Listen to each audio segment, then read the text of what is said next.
recoupé ce matin et on dirait Anastasia Steele. Alors aujourd'hui on se retrouve pour un book haul, mais en fait vous le savez parce que vous avez probablement lu le titre, hein, comme la plupart des gens qui regardent des vidéos sur YouTube. Ceci est plutôt lourd. Donc j'ai tout ça à vous présenter, je commence tout de suite sinon ça va prendre un petit peu de temps. En gros j'ai fait plusieurs achats fin juillet et le 1er août j'ai vu Sita, donc de la chaîne Look at It Bats. Tu peux cliquer ici. Et comme on a les mêmes goûts, cela a considérablement agrandi et ma wishlist et ma palle. Oui, parce qu'évidemment on est allé chez Gibert, voilà. Et le truc c'est qu'en fait j'avais déjà tourné ce book haul avec tous les livres, c'est-à-dire fin juillet plus ceux du 1er août. Et je ne m'en sortais pas, la vidéo faisait genre 25 minutes, j'avais l'impression de vous raconter ma vie, c'était ultra nul, enfin c'était vraiment pas intéressant, du coup j'ai voulu la retourner. Donc là je ne fais que fin juillet. Donc le book haul de juillet. Et donc vous aurez les achats que j'ai fait en compagnie de Sita pour le book haul d'août. Alors je suis plutôt fière de moi puisque j'ai donc 8 livres à vous présenter et j'ai quasiment que de l'occasion, j'ai que 2 neufs, mais ça s'explique, je vais vous expliquer pourquoi. Plus un livre que je n'ai pas acheté, donc je commence tout de suite. Alors le premier livre que je me suis offert d'occasion, il s'agit des fausses bonnes questions de Lemony Snicket aux éditions Nathan par Lemony Snicket, hein, bien sûr, voilà. Donc ce n'est pas son vrai nom, j'oublie tout le temps son vrai nom, mais je vous l'afficherai probablement ici, hein, dans cette là. Donc pour ceux qui connaissent pas trop Lemony Snicket, c'est l'auteur, enfin le faux auteur du coup, enfin le vrai auteur mais bon bref je m'embrouille, des Orphelins Baudelaire, donc qui est une série de 13 tomes, c'est génial, lisez-la si vous ne l'avez toujours pas lu, c'est super drôle et super cool. Et donc ceci est une sorte de préquel, il me semble qu'il y a 3 tomes. Voilà, je vais encore dire des bêtises parce qu'à chaque fois que je dis oui alors je crois qu'il y a 3 tomes ou je crois qu'il y a machin 5 tomes, 6 tomes, toujours quelqu'un qui rappelle et qui fait non en fait tu sais pas, en fait il a juste mis son truc en stand-by et en fait il y en a 25, voilà. Donc vous pouvez m'empêcher de rester ignorante et me dire dans les commentaires si vous savez combien de tomes en tout il va y avoir. Voilà, c'est très drôle, en gros ça raconte la fausse enfance de Lemony Snicket. Voilà, sous la forme d'un espèce d'enquête, enfin la couverture parle assez bien d'elle-même je trouve, et ça a l'air vraiment très très drôle et je crois que c'était le livre que je voulais le plus lire de tout le mois de juillet, enfin c'était mon top wishlist juillet. Ensuite, totalement par hasard, j'ai acheté Mes Sacrés Temps de Bulbul Sharma aux éditions Piquet et Poche, donc j'aime bien cette édition, cette maison d'édition, je ne sais pas. C'est souvent des romans qui parlent d'aventures, de voyages, des choses comme ça. Donc là j'avais été attirée par la couverture que je trouve assez rigolote. Je n'en ai jamais entendu parler, je ne sais pas du tout ce que ça vaut, c'est assez court et en gros c'est une histoire de voyage avec plusieurs femmes, donc je ne sais pas si donc ça se passe en Inde et je ne sais pas si c'est en fait plusieurs petites histoires ou si c'est une grande histoire et on suit plusieurs femmes, mais bon voilà, ça a l'air assez cool, je trouvais la couverture assez rigolote. Ensuite, une auteure que je relis très régulièrement, il s'agit de Leslie Play, donc qui est illustratrice et auteure. Donc j'ai acheté Moi vivant, vous n'aurez jamais de pause ou Comment j'ai cru devenir libraire aux éditions de Tapas. Donc je l'ai déjà lu 2 fois et en fait je les trouve assez rarement en occasion et il est en occasion, du coup je l'ai pris, voilà. Je vais pas m'attarder dessus parce que je vais probablement faire une vidéo sur cette illustratrice qui est genre amour sur elle. Voilà, en gros c'est très drôle et c'est donc son expérience en tant que libraire, voilà, avec des hauts et des bas. Ensuite vous l'avez peut-être vu dans la vidéo de mon vlog sur le French Readathon, mais j'ai ramené ceci de ma maison de campagne, donc c'est l'intégrale du Monde de Narnia par Lewis, et j'ai tout le temps l'impression de parler de l'auteur d'Alice au Pays des Merveilles, mais en fait absolument rien à voir. Et c'est aux éditions Gallimard, voilà. Je voulais le ramener parce que je voulais quand même l'avoir dans ma bibliothèque, il me faisait un peu de peine tout seul dans ma chambre à la campagne en train de prendre la poussière. mais concrètement je sais pas si je vais arriver à le lire en fait parce que comme je l'avais déjà dit, voilà, c'est écrit un peu caractère 12, même moins, 10. Voilà, il est très beau, il y a plein de cartes, machin, truc muche, et je voulais les lire. Du coup voilà, je pense que c'est clairement pas le bouquin que tu lis d'un coup, hein, c'est le bouquin où tu picores. Voilà, j'ai eu un accent du sud, hein, un peu, hein, je ne sais pas pourquoi. Ensuite, on arrive aux deux livres que j'ai le plus envie de vous présenter parce que je les voulais depuis tellement longtemps. Alors, le premier, il s'agit de, je n'arrive jamais à prononcer ce mot, Through the Woods. Through the Woods. Allez, prononce en anglais avec Louise. Donc c'est un recueil de nouvelles dessinées donc de Emily Carroll et c'est aux éditions Faber & Faber. Faber & Faber, hein. Donc à la base, ceci, en fait, Emily Carroll, elle fait des web... comment ça s'appelle? Des webzines. Enfin, en gros, elle dessine des web... bon, bref, je me souviens plus du nom, mais en gros, Emily Carroll, elle fait des espèces de petites histoires sur internet.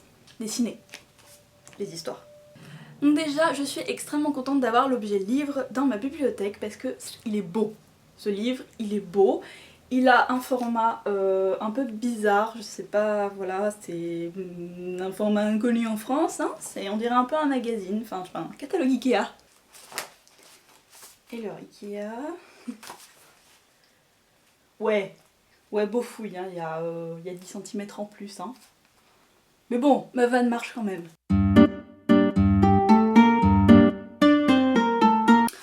Donc alors, là vous pouvez pas trop voir je pense, il faudrait que je prenne des photos, hein, oui Louise. Alors il y a un petit vernis sélectif sur les titres avec des paillettes. Non il n'y a pas de paillettes, pas vraiment. Et là c'est plus rugueux. Et puis à l'intérieur, hein, alors je vais essayer de prendre des pages pour ne pas trop vous spoiler, n'est-ce pas?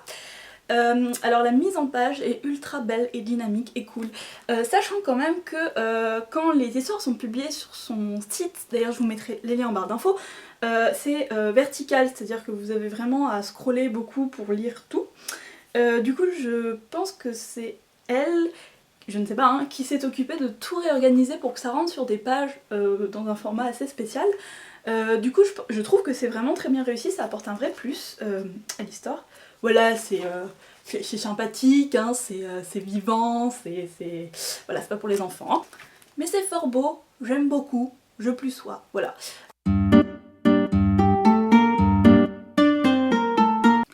Donc il n'est pas encore sorti en France, enfin en français, je ne sais pas si une sortie française est prévue.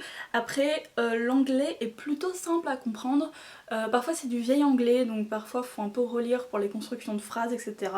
Un peu de vocabulaire mais rien de très compliqué, ça se lit assez rapidement. J'ai bientôt fini, il me reste une nouvelle je crois. Et globalement c'est assez flippant, enfin moi j'ai pas... En fait, vous savez, c'est le genre de nouvelle un peu à la Stephen King, c'est-à-dire qu'à peu près tout va bien jusqu'aux 2 dernières pages où là tu as le petit frisson annonciateur du ouh, je la sentais pas très bien cette nouvelle. Après ça m'a pas fait sauter au plafond non plus, mais il y a le petit frisson de peur est là quand même. Je voulais ce livre depuis tellement longtemps, je l'aime, je le sniffe tous les jours, non c'est pas vrai. Donc ensuite je me suis procuré The Wrath and the Down de René Adier. Je suis désolée les auteurs, voilà. C'est aux éditions Penguin. Et j'avais vu donc ce livre en premier sur la chaîne de Sacha, donc c'est Booktopia. Qui est donc une booktubeuse américaine. Voilà, je le voulais depuis vraiment longtemps. Donc rapidement l'histoire, c'est ça se passe dans un espèce d'univers un peu parallèle, enfin je pense que c'est considéré comme de la fantasy, inspiré des Mille et une nuits. Et en fait c'est l'histoire d'un royaume où il y a un roi qui rule, qui règne.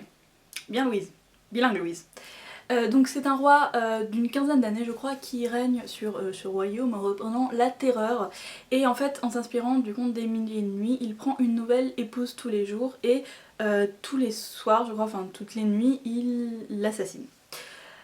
Donc du coup voilà, ça crée un climat un peu sympathique, hein, un peu joyeux, un peu malin. Jusqu'au jour où en fait il y a une jeune fille qui va se porter volontaire pour devenir sa femme. Donc tout le monde est là genre waouh, mais tu veux mourir, qu'est-ce qui se passe? Et en fait on apprend que c'est parce qu'elle veut se venger puisque le roi a en fait tué sa meilleure amie.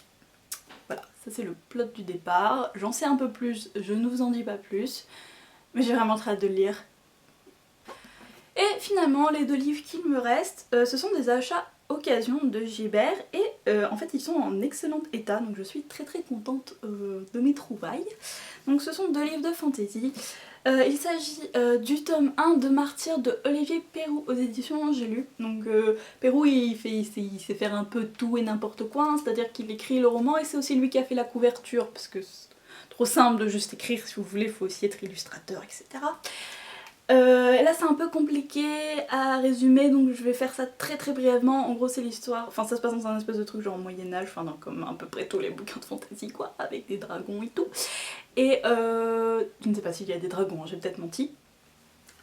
Donc c'est l'histoire de 2 frères assassins qui vont à leur tour se faire poursuivre. Voilà, je sais pas trop. Et voilà, il y a des histoires de camps à choisir et ils vont être tiraillés entre les deux et du coup c'est pour ça que ça s'appelle Martyr, parce que c'est des martyrs. Oui, je sais, doctorat de résumé en livre, hein. Voilà, pour tout vous dire, je ne connais absolument pas cet auteur, mais il m'avait été hautement recommandé par Sita, encore une fois. Hein.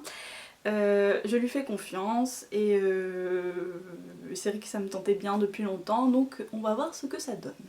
Et enfin le dernier livre que j'ai à vous présenter, il s'agit donc de River Dream de Martine. Alors moi je dis Martine, hein. Voilà, Martine à la plage. Mais la plupart des gens disent Martin, George R.R. Martin, je ne sais pas. Bref, l'auteur de Game of Thrones, voilà, ça passe mieux. Aux éditions J'ai lu toujours, hein, voilà, je pense que je vais avoir bientôt des, comment on dit, des actions hein, dans cette maison d'édition. Donc je suis très contente de l'avoir trouvé dans cette édition là, en plus il est totalement neuf alors qu'il était d'occasion, donc je suis contente. Et donc en gros ça se passe, je crois qu'il l'écrit avant Game of Thrones mais je ne suis pas sûre. Donc aucun rapport avec Game of Thrones, hein, c'est un truc parallèle, enfin pas parallèle justement, hors Game of Thrones, enfin c'est un truc qui... bref. Et donc c'est l'histoire... Bon là je suis absolument incapable de résumer donc je vais vous lire très rapidement le résumé parce que ces mots sont bien pour résumer ce livre mais moi j'en suis incapable. Voilà. Mississippi 1857. Quel capitaine de vapeur sensé refuserait le marché de Joshua York? Cet armateur aux allures de dandy romantique offre des fonds illimités pour faire construire le navire le plus grand, le plus rapide et le plus somptueux que le fleuve ait jamais connu. En échange de quoi ces exigences paraissent bien raisonnables. Garder la maîtrise des horaires et des destinations et surtout ne jamais à aucun prix être dérangé dans sa cabine hermétiquement close dont il ne sort qu'une fois la nuit tombée. Alors je sais pas vous mais moi ça me rappelle certaines créatures, hein, Twilight, tout ça. Voilà enfin l'occasion qu'attendait le capitaine Marsh, vieux loup de rivière aux proportions gargantuesques, pour relancer sa compagnie en perte de vitesse. Si ce formidable vapeur lui permet de coiffer ses concurrents au poteau, peu lui importe les lubies de l'étrange armateur. Jusqu'au jour où une vague de meurtres sanglants apparaît dans le sillage du rêve de Fèvre. Voilà. Donc en gros c'est un vampire et voilà. Meilleur résumé du monde. Voilà, ce book haul est à présent terminé, je l'ai enfin fait, je crois que ça fait genre 5 jours que je le traîne parce que j'arrive pas à vous parler des livres et tout machin. J'espère que cette vidéo vous a plu et je vous retrouve très vite pour une nouvelle vidéo. Bye!